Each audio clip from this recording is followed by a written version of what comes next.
Syracuse pulling double duty over the weekend. We're going to do all things hoops today. We'll get you some football stuff on tomorrow's show, but a close call in the first half against Drexel, and then they turned it on in the second half, Tim. We'll dive into what those adjustments were. Buddy Boeheim, another standout performance in the Orange win, and also the centers showing up. I'm loving it. We'll get to all of that and more coming up next.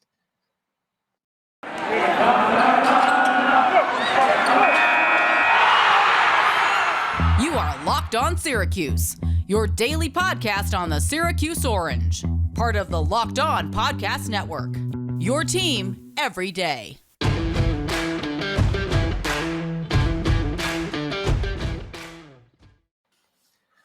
Welcome on in to the Locked On Syracuse Podcast. I'm Tyler Aki with Tim Leonard. Thank you for making us your first listen every single weekday, Monday through Friday. We're free and available on all platforms. That includes YouTube. Subscribe to the show there, where you'll get some extra bonus stuff from us. Some of our old interviews are stored there as well, so check out the YouTube channel. Subscribe there. Subscribe on Apple, Spotify, all that good stuff. All right, let's dive into this Drexel game. Again, we mentioned that we're going to have more of the football thoughts on tomorrow's show. We'll also sprinkle in a little bit of hoops as well. But 75-60 win. Certainly didn't look like that in the first half of things. And honestly, 75-60 might be a little misleading because there was some shenanigans, some spread shenanigans at the end. Yes, what a cover from Drexel. How about that? Our buddy Anthony DeBundo was on that plus 16. And then I got a text from our other buddy, Matthew Liberman, says, hey, if you want a good laugh, I was on Cuse in the 16 yesterday. So tough times. That right there is why you follow Anthony DeBundo. Action Network always getting you those sloppy backdoor covers there like the Dragons got yesterday. But getting into the overall performance from Syracuse, struggled in the first half. That Drexel team moved the ball really well. Yeah, they did. And that's not just a Syracuse maybe was out a little bit sleepy. No, that Drexel team, that would have worked against pretty much any team in the country that was in a zone defense, and maybe even a little bit better against some zones. But they made some adjustments in the second half, really kicked it into gear, and really just forced some turnovers and then capitalized off those turnovers. I really thought Drexel was well coached. The way they came out with that game plan against the zone, they very clearly wanted to get it to that high post guy, and they did a good job of getting it to him. And then the high post passer, I don't remember his name, but he was very quick to just send it right back out to the three-point line. That got the zone moving. That really tested the rotations early in this game. And Syracuse made some adjustments, as they tend to do sometimes with the zone. It seemed like they probably should have made those adjustments a little bit earlier, but they got to it. And in the second half, they got tons of deflections, tons of turnovers, really. That was the difference. They maybe got out-rebounded in this game, which is concerning, but Jim Boeheim had an interesting point afterwards on how what really matters is when you combine the turnover margin with the rebound margin. And yes, they lost the rebound margin by 4, but I believe they were up about 9 in turnovers, and they forced right around 20 turnovers. So it nets out to kind of getting more possessions that way through the zone. Yeah, Syracuse in the first half forced 8 turnovers and only turned it into 14 points. Really low number there. Meanwhile, second half, 12 into 25. Yeah. That to me is where and not just that, look at when they happened, too. It was like the first 4 or 5 possessions. I think they got 3 turnovers and turned it into 7 points. Like, that's going to get it done. And those are the type of performances you need to have when you're going up against the Drexels of the world. No doubt. And I think the difference in this year's team, they're a very smart team, and we'll get into how they performed on offense. But with the defense, they're all doing the necessary rotations already. It seems like they're all grasping where they need to be. I think Cole has silenced a lot of doubters. Yeah, Cole looks really good. He looks really comfortable. I think he's looked good, but more importantly, he looks comfortable. No doubt. But I think the difference is if they are still doing the right rotations, if a Drexel comes out with the appropriate game plan, or any team comes out with the appropriate game plan, and they're passing the ball and they're getting it to that high post guy and they're moving it around hot potato style, there's just going to be opportunities beyond the 3-point line. And that's what happened. Drexel shot at 37% from 3. I think they made right around 10 threes in this game. And there were a couple plays where it just felt like better offense than pretty good defense. Like Jimmy Boeheim can't close out quite as fast as maybe an Alan Griffin could last year, or Robert Braswell, someone like that. So first half, Drexel goes 7 of 17 from 3. And I think the promising part of that is that Syracuse was only down 1. after that. I mean, 7 of 17 from 3. We've seen teams get hot in those first halves against Syracuse. Even the mid-major schools or like the bottom feeders that they go up against, they'll get hot from 3 and go up 10. We never really saw Drexel get that sort of separation from Syracuse. I think what was their largest lead in this game? 7, 6? 6 was their largest lead in this game. Yeah. And that with a team that shoots the 3 ball like Syracuse does, you'll always be in a game down 6. And the defense just tightened itself up in that second half. I think everyone kind of pressed up a little bit more defensively. And those open looks just weren't so open in the second half.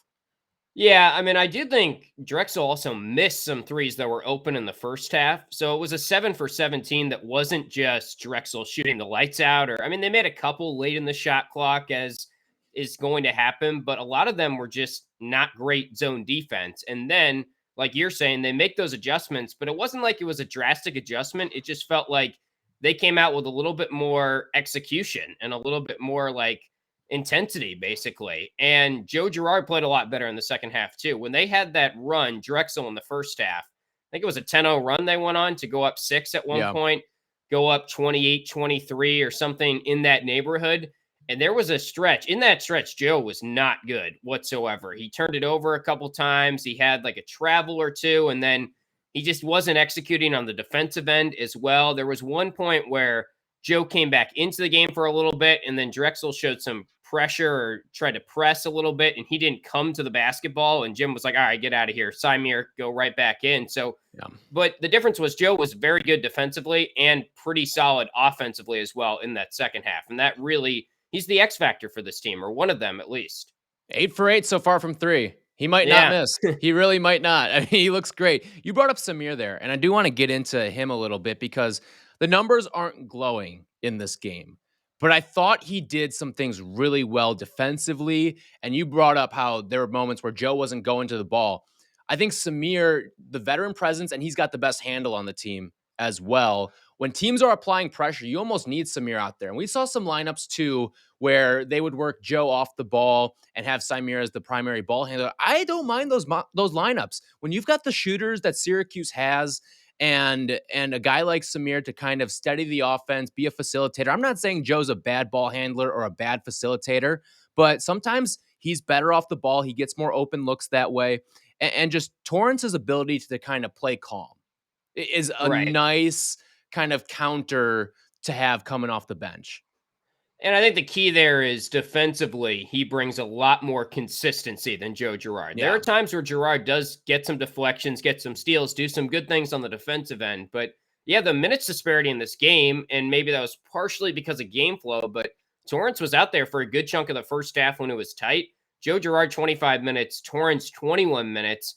I think it's going to be a little bit tighter than we thought in terms of minutes disparity at that point guard position. Now, I will say, Symir's not looking at the basket when he's out there. No. He did make one drive and layup, but he's 1 for 7 on the season. And Drexel also did a good job on the defensive end of saying, all right, Syracuse, you've got lots of shooters. We're not going to help defensively. We trust you. We trust your shooting, and we're more scared of your shooting than your driving ability. So when someone drove, they didn't help. And Torrance is so good at getting in the lane, but then his first option, his first thing in his mind is, where am I passing it?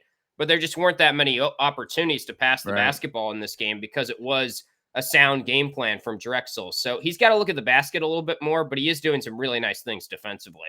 You brought up how the whole drive and like try to beat us on the drive. And I think something that Buddy did was he said, all right, I'm going to kind of dial back on threes. He still shot the ball really well from 3 for 6 in this game. But he said, I'm going to dial back on threes. And I'm going to get you death by 1,000 paper cuts with those free throw line jumpers. Because he was elevating over his man that entire game. He had that really soft touch where it would bounce off the front of the rim, off the backboard, and then in. It felt like he did that 3 times in this game. Yeah. How many times now have we seen him do that little drive, spin move, turnaround, or catch it at the free throw line into a quick turnaround? It's not that quick, I guess, but it's still just... Like, you'd think teams would scout against it and understand it by now, but it's so effective. And when he does have height on his opponent or his defender. That's what I was going to get into. Because remember, they used to bring this up with Dirk Nowitzki all the time, how He literally had an unblockable shot because you had to reach 9'8" to contest his shot or something. It was something absurd to Right. contest his fall away jumper. And obviously, Buddy's not on that level. But when you're 6'5" as a guard and you're being matched up against their number 2 or their number 1 in terms of the position on the floor, so you're going up against a guard on the other side, Yeah. maybe draw wing from time to time.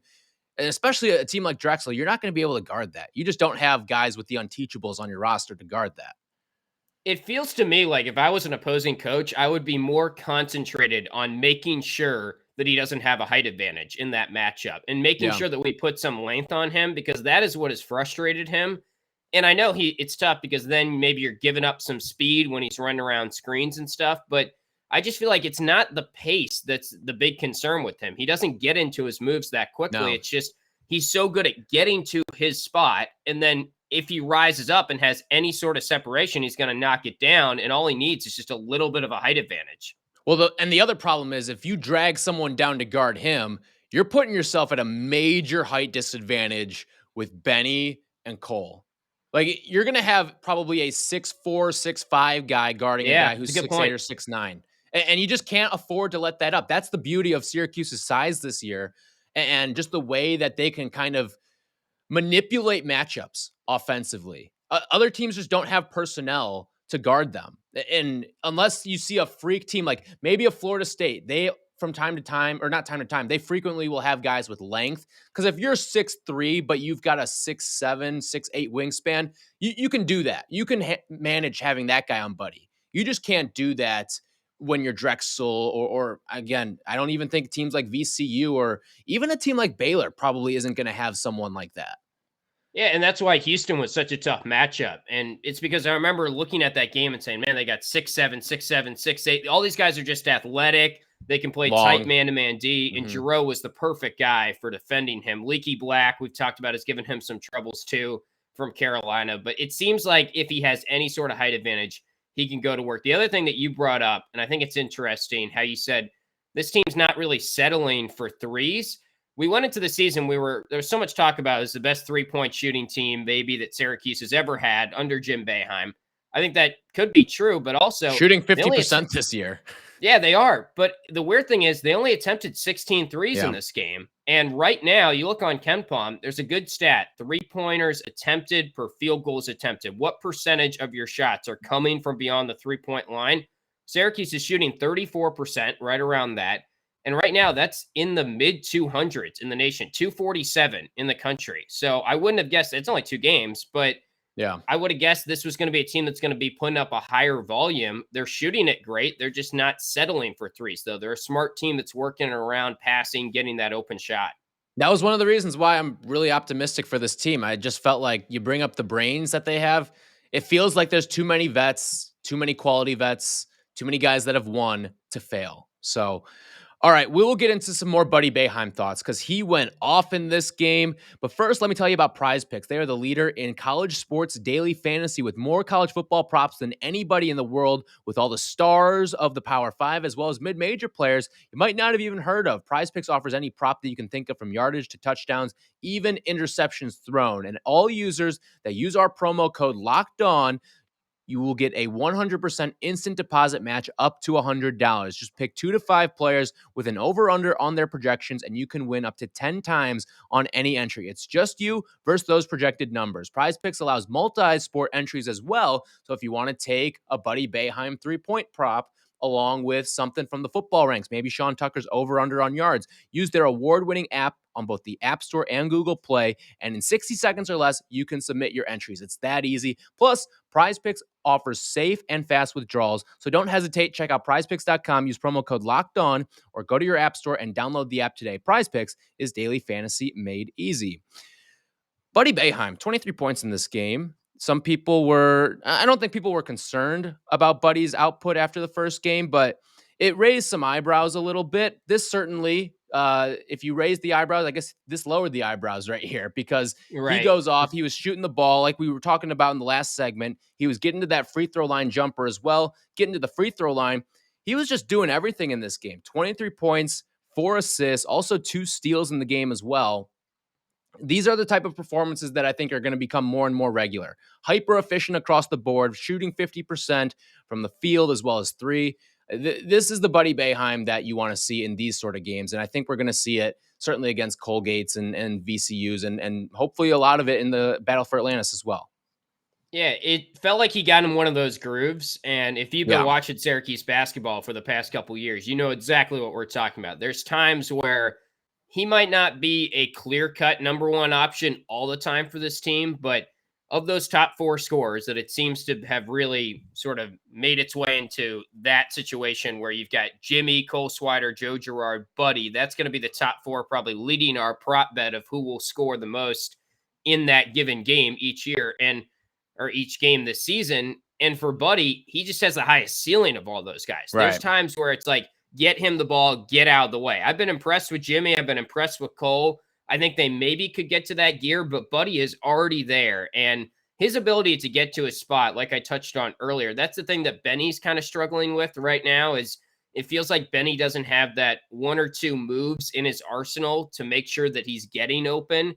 Whereas Buddy might only have one or two moves, but he just goes to him every single time, and he's so effective at using them. It's honestly the Mariano Rivera cutter. Like his ability to get to that free throw line is impeccable. And like we kind of hit on, you don't have guys that can really guard that with his ability to elevate and the length that he has and the size that he has. Not many two guards in the country can guard that. And they're going to have a lot of difficulties against a guy like Buddy Boeheim this season, who, again, he's going to make that charge for ACC Player of the Year. I feel very, very certain he will be on that All ACC first team this season. And then can he be an All-American? That's kind of the question we've been pushing on this show for a couple months now. But this was certainly a step in the right direction. He played 34 minutes too. And you're going to see those minutes totals very high with him throughout. And there were lineups that they would throw out there without Buddy, where it was Samir out there. But I like Samir too, because he's more of that threat to drive to the basket.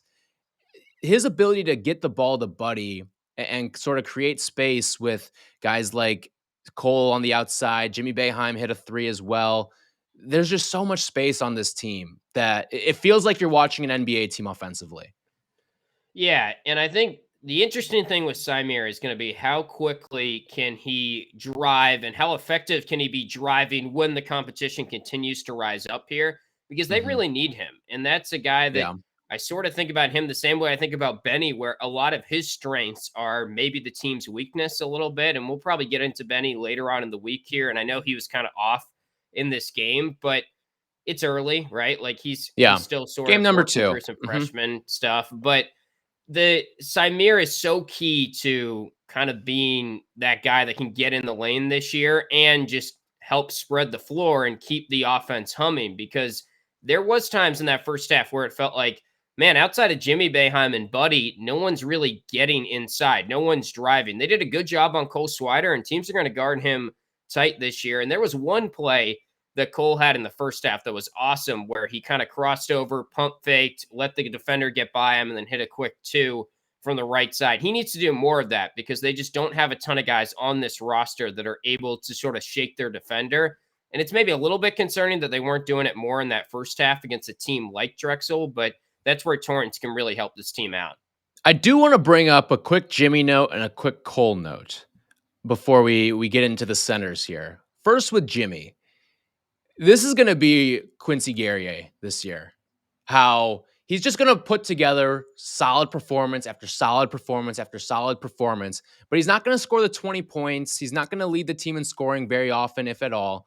But it's just these little things that he does, and we're just going to pass over it because we're going to take it for granted, kind of like what we did last year with Quincy Guerrier, how he was just solid. It was like 16-8. It felt like you were getting every single game with Guerrier, but that didn't lead the team in scoring, or he wasn't hitting a ton of threes. It was just consistency. And I think that's what you're going to get with Jimmy Boeheim. Yeah, I think three things have surprised me so far with this team. One is Jimmy's sort of craftiness in the lane, the ability to finish. I didn't think he was going to be that good.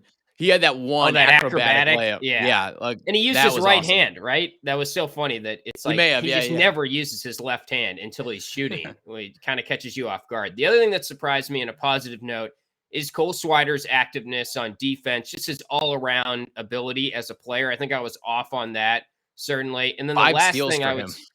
yeah, 5 steals. And a couple of them were sort of like just right place, right time, but he's Yeah. getting his hands on passes. You don't get 5 steals unless you're doing some things right. And then the last thing that surprised me has been Benny's sort of lack of a jumper in the early stretch of the season. I thought mid-range wise, he was going to be able to knock down jump shots. And Benny looks like a guy to me that is actively working on changing his shooting form, and it's not really translating in pressure live game situations yet. But I guess that's to be expected, and this is a good time to be working on that. The other Cole note that I want to get to, there is not a better team player on this team than Cole Swider right now. And what I mean by that is he'll see that his three-pointer isn't dropping early or he can't get the shot going. And instead of doing kind of what we saw Alan Griffin do in the past, and we've seen other guys in the past do this too, where you try to get yourself going, you're going to try to find different ways to impact the basketball game. And what I mean by that is he went out there, got 5 rebounds, 4 assists, and 5 steals. He ended the game with 11 points, shot 50% from the field, just 1 of 4 from 3. But it's those getting the rebound, getting the assist and looking to facilitate, getting a steal here and there. That to me is the sign of a super mature basketball player. And that's exactly what Cole Swider's been. He hasn't been going offensively for these first 2 games. Nothing like what we saw in the preseason where we thought, oh, he might actually contend with Buddy maybe to lead the team in scoring. But he's found all these different ways to impact the games, and he's making winning plays. Yeah, it's kind of maybe what he was doing at Villanova a little bit. Like he had to be that guy filling different hats because he but wasn't now he's a primary... doing it while playing 34, 35 minutes a game. Exactly. And now the progression is going to be how quickly can he become a primary ball handler and score. And I'm pretty confident in his ability. The fact that he's 3 for 11 from 3 in these first 2 games and we're still sort of giving glowing reviews about him is a really good sign. Absolutely. All right, before we get to the centers, because guess what, Tim? Offensive centers, they're back. They're back in Syracuse. We'll get to that in just a second. But first, Built Bar is the best tasting protein bar ever. And if you haven't tried it by now, you're missing out. They say it's a protein bar, but it doesn't taste like one. You just have to try one of them yourself to believe it. Most of these protein bars are usually chalky, waxy, or just plain hard to chew. But that's not Built Bar. Built Bars are soft, covered in 100% real chocolate. And when you bite into it, you know you're eating something different. It's more of an experience and one that you'll enjoy. In fact, you'd swear you're eating a candy bar. Built Bars are low carb, low calorie, low fat, low sugar, and super high in protein. So all the healthy benefits on top of being just so purely delicious. And the best part is they come in so many delicious flavors as well, including coconut, raspberry, our personal favorite, the peanut butter brownie, double chocolate, cherry barcia, and so much more. And this month, Built is coming out with new limited time flavors every 3 to 4 days. So check their website often because you don't want to miss out on them. Go to built.com, use the promo code LOCKED15. You'll get 15% off your order. Again, promo code LOCKED15 for 15% off at built.com. Well, the centers, they're back. We saw a fantastic performance in this game from both Jesse Edwards and Frank Anselem. I really liked what I saw. So let's just get into the minutes distribution first. 21 minutes for Jesse, 16 for Frank in this game.